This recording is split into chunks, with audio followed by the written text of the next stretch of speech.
When I was 18 years old, I had the best job a girl in Orange, New Jersey could get. They paid me to paint watch dials with a paint that glowed. You could say they paid me to paint time.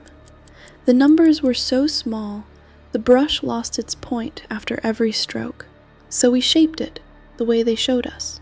Lip, dip, paint. Hundreds of times a day. They told us the paint was harmless, and when they found out otherwise, they went right on telling us. 10 years later, the radium was still in my bones, and the law said I'd waited too long to complain. I hadn't waited. The poison had. There were 5 of us by then, sick, scared, and running out of time. And the company understood something we were only starting to learn. It didn't have to prove us wrong. It only had to wait us out. My name is Grace Fryer. This is the story of the girls who painted the clocks, and what it cost to make the world believe us.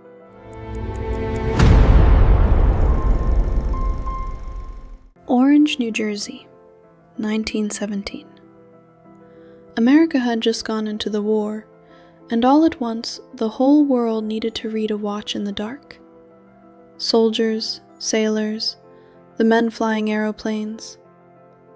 A company in our town had the miracle for it. A paint that glowed on its own, all night, every night, without ever being lit. The glow came from radium. They hired girls to do the painting, because our hands were small and steady. And it was the best paying work in town for a girl, 3 times what the other factories gave. I started that spring, 18 years old, in a big, bright studio with about 70 of us. Sisters, cousins, best friends side by side at the long tables. The numerals were tiny, so we did as we were shown. Twirl the brush to a point between your lips. Dip it in the paint. Paint the number. Lips again. Lip, dip, paint. The air in that room sparkled. The dust settled on our hair, our dresses, our skin. So when we walked home after dark, we glowed. The whole town called us the Ghost Girls, and we loved it. Girls wore their good dresses to the studio before a dance, so they'd shine all evening. Some painted their buttons, their fingernails. One girl painted her teeth to give her fellow a surprise when the lights went out. And if anybody asked, and some of us did ask, the answer never changed. Perfectly harmless. Radium was the wonder of the age. People with money drank it as a tonic. We were told a little of it might even do us good, put some color in our cheeks. When I think back on it now, we were eating light, a little every day, and calling ourselves lucky. In January of 1920, I left the studio for a better position, a teller's window at a bank. I'd spent 3 years painting numbers that glowed. Now I wrote numbers in a ledger. I thought I'd left the radium behind. But radium takes its time. The doctors explained it to me later. The body can't tell radium from calcium. So mine had taken the poison in and built it into my bones, into my own skeleton. I'd been keeping it the way a bank keeps money, compounding. 2 years on, a toothache. The dentist pulled the tooth, and the hole wouldn't heal. Then another. Then an ache settled into my jaw and my back that nobody could explain. And one night, I blew my nose in the dark of my room and my handkerchief glowed. I wasn't the first.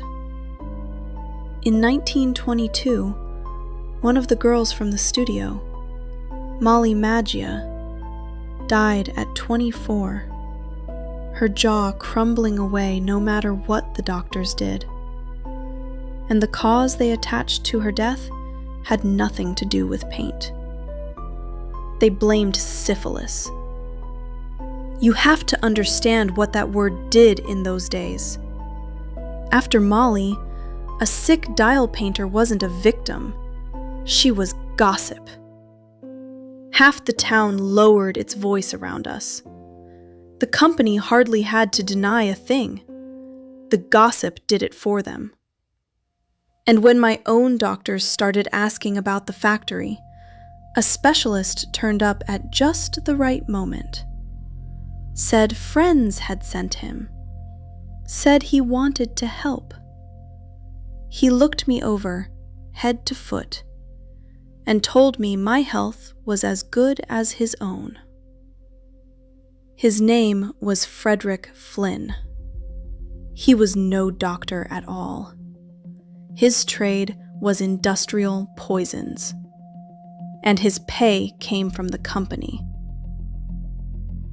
In 1925, a doctor in Newark named Harrison Martland finally put a name to the thing that was killing us.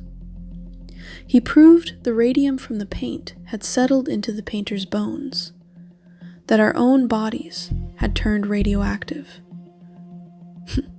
It even showed in our breath, he found. The poison gave itself away every time we exhaled. So now I knew what it was, and soon I knew two things more. First, there was no cure.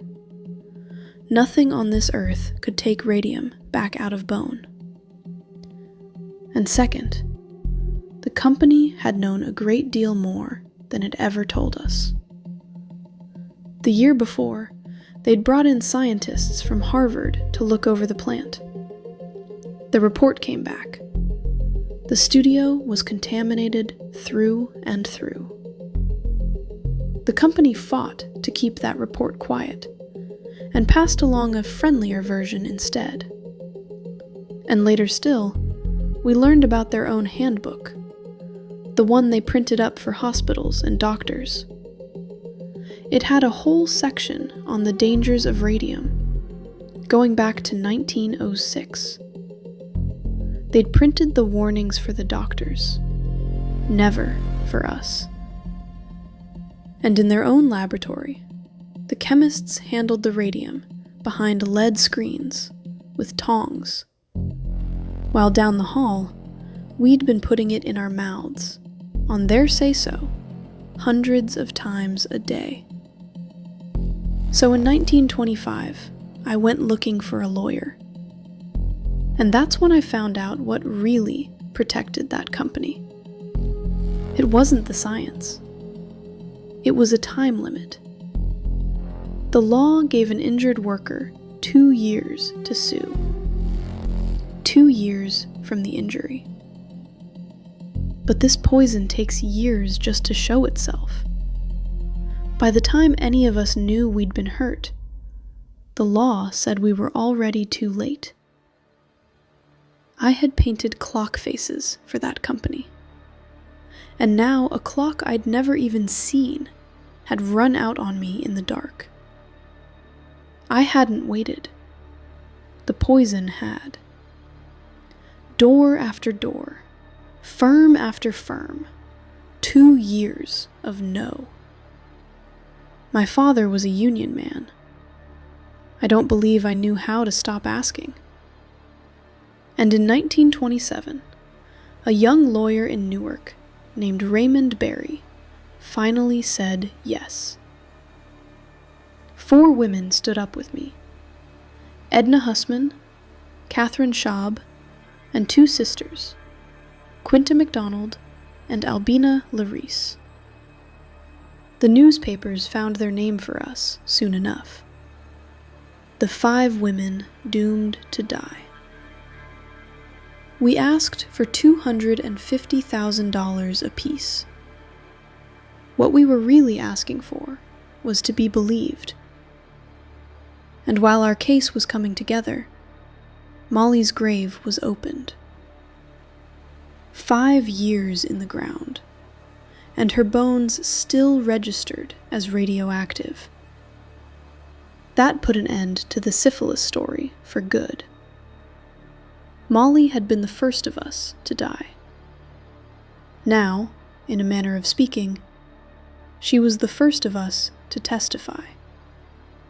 Then Mr. Barry brought us a sixth woman, Elizabeth Hughes, a physicist, trained at the government's Bureau of Standards. And once upon a time, she'd measured radioactivity for the company itself. She had us breathe, one at a time, 5 minutes each, into a row of glass bottles. The bottles cleaned everything out of the breath, she explained, except the radon, the gas that radium gives off inside you. What was left went into an instrument called an electroscope, a little leaf of gold in a chamber. The more radioactivity, she told us, the faster that gold leaf falls. With our breath inside it, the gold leaf fell at twice its natural speed. On the witness stand, the company's lawyer went to work on her. Wasn't she, at present, just a housewife? Hadn't she been out of the laboratory for years?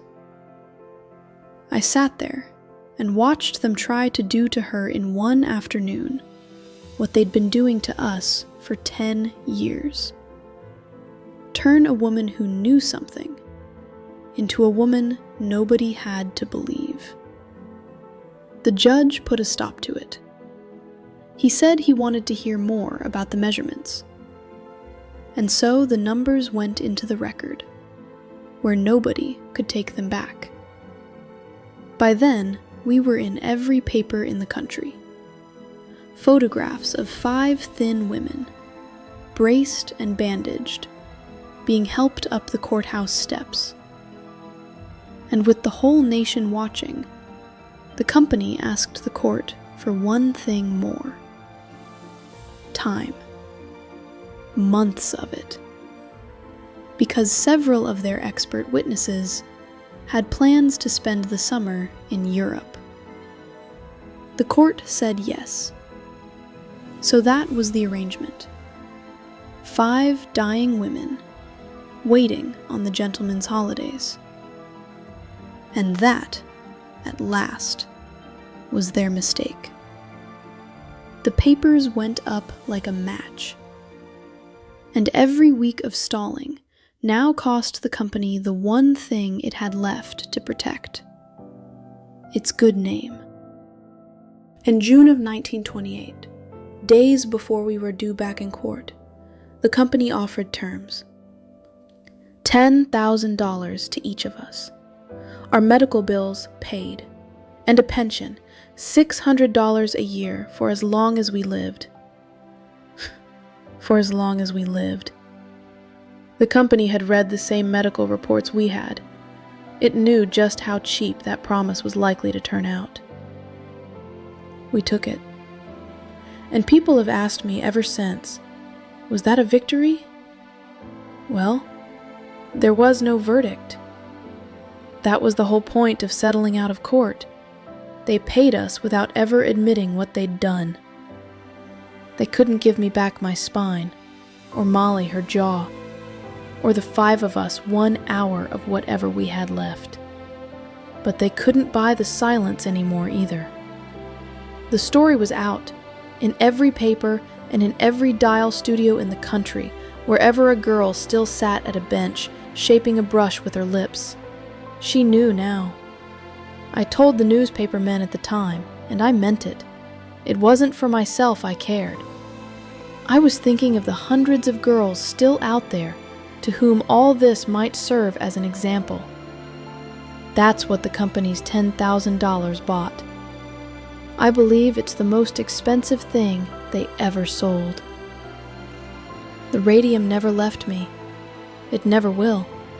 The men of science were plain about that. One of them said it would outlast us all by 1,000 years and more. Long after every man who lied about it is gone, long after the company itself is gone, it'll still be in my bones, keeping its own time in the dark. But the record outlasts them too. They said the glow was harmless. Then they said the sickness was our own shame. And in the end, they read the truth where I'd been carrying it all along, written in my bones. Grace Fryer died in 1933. She was 34 years old. The dial painter's cases helped establish some of America's first standards for radiation inside the human body. Those standards later helped protect workers handling plutonium during the Manhattan Project. The paint that poisoned them was sold under one name: Undark.